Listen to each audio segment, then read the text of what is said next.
intertwined. I can use either language, scientific language or religious language, to describe exactly the same thing.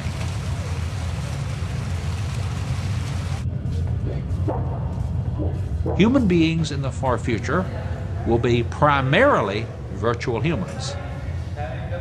And it is those virtual humans that will get into tiny spaceships and travel to the distant stars, colonize those nearby stars, start the same process again. What will happen is the universe will be slowly but surely converted from its current dead matter state into a living matter state. In the far future, the entire universe will be one gigantic computing machine. Tipler believes that at the end of times, the whole universe will become one cosmic computer network. Whether this is plausible depends on how the universe will further evolve. Since the Big Bang, the universe has been expanding farther and farther. Stars are moving away from each other and lose their energy. After a while, the distances will be so great that communication between different places in the universe will become impossible. Finally, everything will fall apart in dust. Atoms will disintegrate into smaller parts until nothing more is left. But Tipler believes that this will never be the case. According to the law of gravitation, matter attracts matter, and this is slowing down the expansion. Tipler calculated that there is enough matter in space to stop the expansion and reverse it, so that the universe will start contracting again.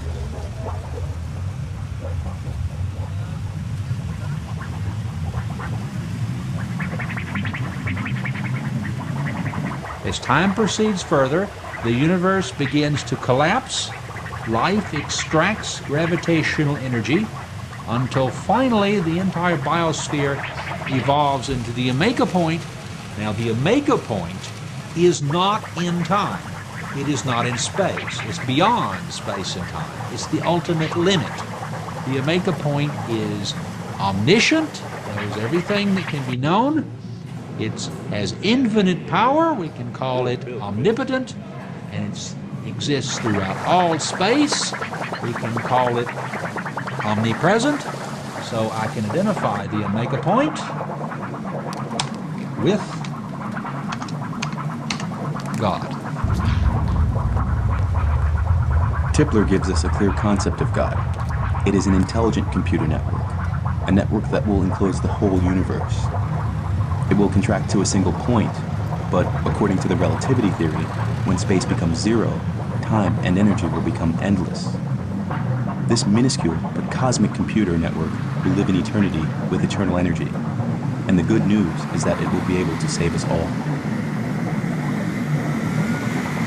The resources available to life in the far future will be so great that they can bring us back into existence, each individual person, as a computer emulation, as a perfect simulation. And that will be you and me, reborn, resurrected, to use the ancient religious terminology. We will be resurrected in time by these super beings. Think of us in religious terms as being resurrected by the angels. Now, then, once we're resurrected, we will never have to die again. So, according to Tipler, God will be at the end of all times, but he is already present today, because as he is beyond space and time, he is able to turn back in time. And that is what Tipler believes God sometimes does. He leaves messages for us, telling us what we should do to create him. The crucial verse of the Bible, Moses asked God for his name, and in Exodus 3:14, God replies in Hebrew, Ehyeh Asher Ehyeh. I shall be who I shall be. Future tense. God was telling Moses in the very beginning that he has to be thought of as future tense. Now that is how the omega point, who exists in the ultimate future, affects the universe now. By logical necessity, the universe has to do certain things now in order to force it into this pattern, in order to force it into the omega point in the ultimate future. And it has to evolve that way if, grossly speaking, the laws of physics are to be consistent.